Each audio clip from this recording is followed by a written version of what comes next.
Eu me mantive bem por alguns meses, mas depois comecei a notar sintomas, de novo em mim, da depressão, aparecendo devagar. Eu já os conhecia, já tinha vivido e superado, mas a agressividade da dor constante, da preocupação constante, da tristeza constante, da incerteza e do medo fizeram os sintomas voltarem. Às vezes, eu só precisava ficar quieta um pouco para me preservar, porque aprendi a conhecer os meus limites emocionais, os sinais e os desencadeantes da doença em mim. Isso não queria dizer omissão, de forma alguma. Às vezes, só precisava de um pouco de afastamento emocional, tentar esconder do coração um pouquinho daquele horror todo. Por isso, eu não fui à primeira consulta com a médica nova, embora tenha estado em todas da médica anterior, e nas duas vezes em que a terapeuta, a psicóloga, me convidou. Eu tinha minhas limitações. O mesmo se dava com o Daniel. Ele não conhecia os sinais da depressão, até que os sentiu em si mesmo. Isso se somou à ansiedade extrema. Tinha dias que ele precisava ficar quieto, ou senão ia explodir. Todos os terapeutas que ele buscou no período diziam a mesma coisa a ele: você não pode sucumbir, tem que encontrar válvula de escape. Mas não havia. Quando você ama muito alguém, nunca há, porque é impossível descansar a mente, mesmo que o corpo esteja em outro lugar. Nós dois paramos a vida para ficar com o Micael, em 6 meses. Se saímos de casa umas 7 ou 8 vezes foi muito, e é uma estimativa alta. Daniel deixou a academia, parou com a escrita dos livros e os seminários. A vigilância era constante sobre nosso pequeno, nosso amado, nosso único filho. Daniel de manhã e eu à noite. Micael nunca ficava sozinho. E como ele não tinha vontade de sair, a gente também não saía. Os dias começaram a parecer todos iguais. Ninguém sabia direito o que tinha feito, o que tinha comido, qual era o dia da semana. Dormir era difícil, acordar ainda mais. Eu me confundia com os meus próprios remédios, não me lembrava se tinha tomado ou não, mesmo com os frascos à minha frente. Será que já tomei ou ainda não? Pensava. Esquecia a minha comida dentro do micro-ondas e só ia lembrar horas depois. Estava arrumando alguma coisa em casa e misturava tarefas. Ia me lembrar de terminar algo já começado depois de um bom tempo.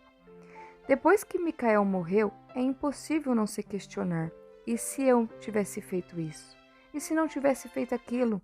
Se eu tivesse um pouco mais de força, de paciência, de amor, de qualquer coisa que ele precisasse? E se?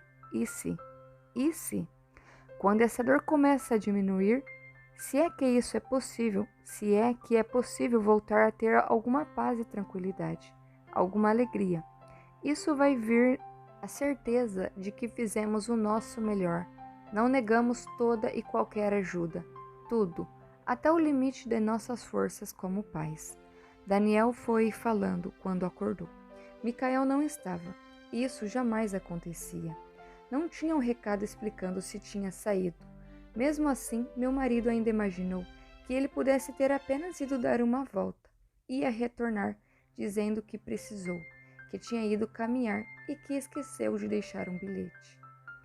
Ele contou os detalhes da procura, que levou o dia todo. Só não levou mais tempo porque o irmão policial de Daniel agilizou as coisas. Eu não entendia metade da burocracia e nem mesmo como exatamente ele conseguiu encontrar nosso filho, que saiu sem qualquer documento. Não me lembro do resto do dia. Por que ele não me chamou para ir também? Por que não me permitiu ajudá-lo? Você não iria suportar a burocracia e a espera. No começo, eu não achei que ele tinha feito isso. Ele chorou, lembrando que precisou reconhecer o corpo. Esse foi um dos motivos pelos quais também lamentei não ter ido. Daniel não pode ver uma coisinha médica qualquer pela televisão. Eu poderia ter reconhecido o corpo. Tenho um último vislumbre dele indo para o quarto na sexta-feira à noite, depois que ficou um pouco com as amigas no McDonald's. Quando percebi, a luz já estava apagada. Tinha sido um dia cansativo. Daniel tenta cochilar um pouco no domingo, dia 23 de dezembro. Ele tem que enfrentar a burocracia do IML, delegacias e cemitério, para poder sepultar nosso pequeno. Eu passo a noite acordada e sem condições emocionais de acompanhá-lo. Não conseguiria, queria manter a imagem dele preservada em minha mente. Muita dor. Falo com Deus, choro. Micael sempre foi dócil, obediente, adorava o conceito de família. Em qualquer lugar, em casa, na rua, ele às vezes gritava: abraço de família, quando estava feliz ou quando alguma coisa boa tinha acontecido a um de nós. As pessoas sorriam ao nosso redor com o jeitinho dele. Se por acaso eu tinha alguma descompensação por conta da depressão e também da síndrome de borderline, ele era afastado imediatamente, mas alguma coisa ficou em sua memória. Outras ele aumentou, outras viraram memórias fantasmas que nunca ocorreram. Há crianças que realmente vêm de lares terríveis e passam por traumas violentos. Não foi o caso do Micael. A psicóloga olhou dezenas dos desenhos que ele fez ao longo dos anos e que eu guardei. Qualquer coisinha que ele fazia ou me dava, eu guardava. Ela não encontrou nenhuma característica da doença psiquiátrica. A casa amarela, a família feliz, de mãos dadas, na proporção certa, ele no meio, eu de rabo de cavalo vermelho, o pai do outro lado, os bichinhos ao redor, céu, sol amarelo, todo mundo sorrindo. A terapeuta falou: não há nada de errado ali. Mas, em algum momento, a doença girou uma chave. Foi como colocar alguma coisa ruim em ignição.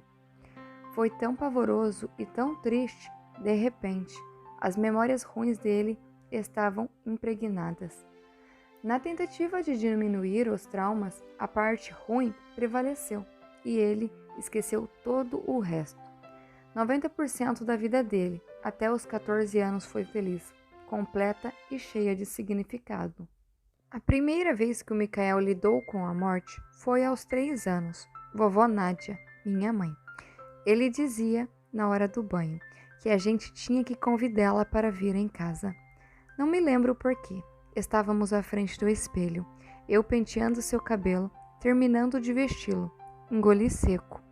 A vovó Nádia não pode visitar a gente por enquanto. Ela foi morar no céu. E assim se saiu uma conversa rápida sobre isso. E disse que futuramente estaríamos todos juntos de novo. Houveram outras mortes. Teve nosso gatinho, Mambo, e Merengue, e o nosso cãozinho, o Mel. Ele entendeu que morreram porque ficaram muito velhos e doentes. Mas esses foram ainda na antiga casa que morávamos. Na atual casa morreu a Julie, nossa cadela. A veterinária disse que ela morreria. Micael, com 12 anos, acreditou. Quando a Julie morreu, de repente, foi um baque muito forte para ele. O Tango, o coelho. Micael aguentou ficar comigo a noite toda enquanto ele agonizava. E eu tentei deixá-lo o mais confortável possível. Quando entrou em forte insuficiência respiratória, Micael cavou o túmulo no jardim. Nós o enterramos. E morreu a Patinha. A morte da Patinha foi o start da doença depressiva de Micael. Insidiosa, sutil, sorrateira no começo. Um período de notas ruins por causa da perda da amiguinha. Mas depois vieram as férias e ele parecia ter superado. Micael contou que teve o mesmo sonho de forma recorrente. Eu estava sentada no banco de pedra em frente de casa, quando me via. A Patinha, que estava do outro lado da rua, vinha na minha direção. Ela era atropelada, só que não morria. Então, estava transformada em um leopardo. E o que mais me chamou a atenção foi: ela estava forte, ela estava plena. Plena. Estranha a escolha da palavra, inspirada, em sua forma gloriosa, seu corpo imortal. Se o Pai, que tudo conhece, deu a meu filho esses sonhos tantas vezes a ponto dele me contar mais de uma vez e porque sabia da intensidade da perda. Eu te amo. Ele me dizia isso todo o dia, às vezes mais de uma vez, e eu respondia o mesmo. Sempre tinha abraço, beijo, história para dormir, risadas. Tantas e tantas coisinhas do dia a dia, do amor, da amizade, do companheirismo e de alegria juntos. Não há como resumir. Ele era meu amigo desde pequenininho. Ele sempre me fez sorrir, me fez querer ser uma boa mãe, a melhor mãe possível. Depois de ter passado por alguns problemas com minha própria doença, escrevi um cartão com corações dizendo estar melhor e que tinha sentido muita saudade dele, que íamos passear com as cachorras e ver muito desenho. Não sei viver sem você, você é especial demais e eu te amo mais que tudo na vida. Comprei esse presente para quando você dormir, lembrar sempre de sua mãe, e o nome dele é Eli. Mil beijos, meu amor. A cartinha está datada de novembro de 2010. Ele tinha 7 anos. Não muito depois disso, eu teria consulta com o Dr. Alexandre, que fez o meu tratamento e acertou os meus medicamentos, e passaria a viver melhor. Na verdade, eu não estava procurando um presente, e vi o ursinho numa loja, que não era nem de brinquedo, por acaso, e escolhi esse nome por ser um diminutivo de Elias. Acho que ele nunca nem percebeu isso. Micael dormiu com Eli até o final da vida, e o sepultamos juntos com nosso filho. O Eli esteve perto mesmo ali, quando só o corpinho do nosso filho ainda restava.